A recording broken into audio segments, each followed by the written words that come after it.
I'm Jayashree Kurup. I'm editor CIDC Nirman, and I have with me Dr. Sanjay Rana. He's a giant in this field. He's worked with Trenchless Technologies. He's also been involved in evolving codes, evolving the structure of the industry, so to speak. Thank you so much for joining us, sir. Let's talk about this exhibition here, Trenchless Technologies exhibition. How relevant is it today, and why is it so important that more people should know about it?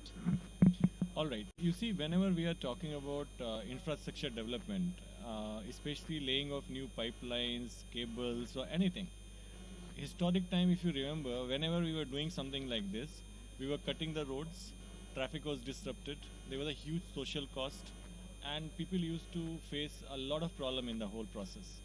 If you even look at the time when Kolkata Metro was built, the entire thing was done by cut and cover technique and things like this, and the city was practically in a state of shock for years altogether, right? Now, since the time Trenchless technology has come in, today when we are driving our car on a road, we don't even realize that right under that road a new pipe is being laid, and that is being done by Trenchless technology, right? And advancement in these technologies are also very rapid. So these kind of exhibitions actually bring people together, that is the industry people who are leading these innovations, academicians who take these technologies to the future generation of engineers, and the authorities. For example, here you have Chennai metropolitan people and water and sewerage board people. Unless they know about what are the new technologies, they will not be able to implement these in their day-to-day contracts and things like this, right? So this provides a perfect platform for everyone to come together.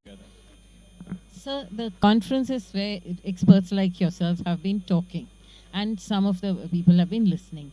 What is the advantage of showcasing the technologies? Well, this is a very good question. See, when a conference we are talking about, we are mostly talking about the fundamentals, the science, the engineering. You can say in a very common word, theory, all right? And we are presenting the solutions from a theoretical point of view. Same solutions are implemented by companies in making new equipment, driving new innovations, and these products are showcased in exhibitions like this, right? So it's just the perfect marriage between theory and practical, and that's what makes it so complete. Sir, talk about Nordic technologies, especially in the field of municipalities, especially in the field of metros, which is, like you said, all in every city. Practically every big Indian city has its own metro work going on. How much have these technologies penetrated, and what else needs to be done? See, to be very honest, over the last, you can say 10-15 years, the kind of role IndSTT has played, this Indian Society of Trenchless Technology, they have done a real hard work. Unfortunately, we don't have Dr. Niranjan Swarup with us now. But he has been instrumental in taking this technology to most of the project authorities. And you talk about telecom cables, practically 90% of the work of telecom cables or OFC cables is being done using Trenchless technology, right? You talk about even water lines and sewer lines, more and more cities are adopted these techniques for even putting these lines. When we talk about metro, again in the congested areas, like if you look at Delhi, for example, Delhi metro story, in Chandni Chowk or in Connaught Place, can you imagine doing it any other way, right? So TBM was used for, tunnel boring machine was used for that. But still when we come to areas which are not so congested, we take it overhead, right? So that's fine because the cost is much lesser. But without these techniques, practically you cannot even imagine these days cities getting developed or infrastructure being created and even maintained, because these techniques are only not for creating new infrastructure but also maintaining the existing infrastructure. Mentioned it, I heard you at the talk. You've had 2D drawings, you've had 3D drawings, you have had technology intervening, and help us understand how all that can be synced, so that when you use your trenchless technologies, you know exactly what is where. That's people call it $1 million question. I can call it $1 billion question, because that's a big question, and that is something which is need of the hour. You see, take it sequentially. We do not have any database of the existing utilities, where they are. So whenever you are going to lay a new one, you are in a big chance of hitting the existing one. which will create a problem in terms of damage to utility, even deaths. People have lost their lives when a gas pipeline has been broken, something like that. So it is very, very important to have database of what is existing.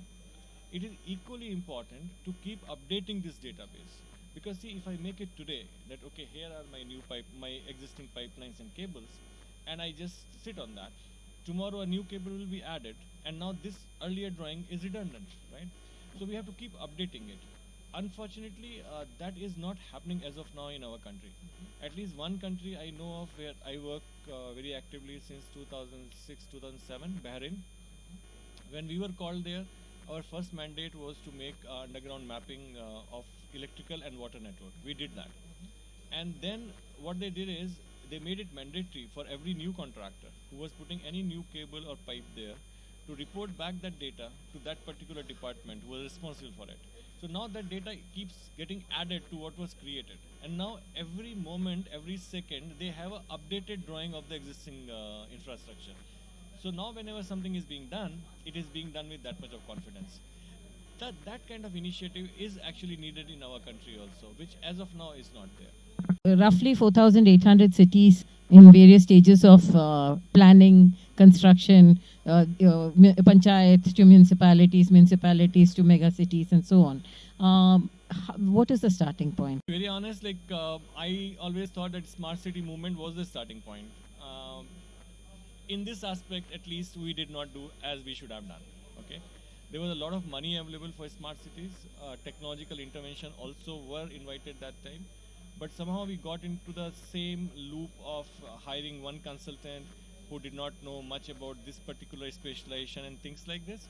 And ultimately, some work was done. Some maps were created of the existing infrastructure, which, to the best of my knowledge, were not to that level that it should have been. But updation work is totally absent. So we have missed that particular initiative for sure. But now with the organization like CIDC and IndSTT, if they come in the real advisory role to the government, right, because they are ultimately constituted under planning commission, right, so they can come in the leading role and advise the government that they should take few cities to start with, start mapping the infrastructure and then adding to this. And cost should not be a problem, because when you meet with these kind of obstruction, every concerned agency pays a cost for it. So the cost can be recovered by use of this data, right? So it is possible. Who takes the lead? Is it the city? Is it the governments? Is it private sector? Who takes? See, to start with, if you see, NIC was given the responsibility to create and maintain this kind of utility database. Okay, how they have done is something different, right? But a central agency, of course, it has to be a central agency. Like it can be NIC, right? They should take the lead, and ultimately they should be the custodian of this data, and they should keep adding. And then this data they can sell it to the concerned user department. Like here you have Hyderabad Metropolitan, right, or Water and Sewerage Board. They need this data. Let them buy it from NIC and then use it for their purpose. But someone has to make this initial investment. Any state or city done it so far? A long time back, maybe 12, 13 years back, there was a very ambitious project which started in Delhi. It was called Delhi Geospatial Mapping Project, right? It was a long time back. But as I said, it started with a good intention, ended up with practically useless results. I'm being very blunt about it, right? Whatever results were created, I am not sure that anyone could use it or they were made available to anyone, right? So it was a project done, money spent, and ultimately the entire data went into some box which is not being shared and being used. So yeah, initiative was taken, but not done in the right way. What kind of professionals do you need in this sector, and are there enough professionals, and if not, who needs to train them? See, when we talk about these kind of underground utility mapping, so the profession we are talking about can be called a subsurface utility engineer. Okay, now this person has to be a combination of let's say a geophysicist, a surveyor, a utility engineer. So that kind of a profession, of course, does not exist, right? So with the late Professor Niranjan Swarup, we took an initiative and we started a very specialized training program where we used to create these SU engineers, right? With whatever engineering background these people used to be, and we used to give them training on geophysics, on surveying and all these related aspects. And ultimately, we used to certify them as a SUV engineer with a seal, with a stamp, which they can actually put on a SUV and the utility drawing. Just like your chartered accountant, towards the end of the year, he is signing your accounts book, right? And ultimately, government is accepting it only when it is signed by a chartered accountant, not by your accountant, not by yourself, right? Why? Because chartered accountant has been trained to do this, and he has answerability. If he does something wrong, he can lose his license. In engineering profession, that does not exist, right? We try to create that system, that we create these SUV engineers who are responsible for signing these underground drawings and making sure that they have been made as per the laid down process. Once that happens, then that's the first step. And in IndSTT we took that initiative. CIDC has taken initiative for development of a skill. So development of a skill is not a problem. It is, the word has to go more to the project owners, that unless they start including these kind of certified people in their contracts, there is no demand for these certified people, right? So why any organization will get their people certified if it is not mandatory? So that's where it has to go.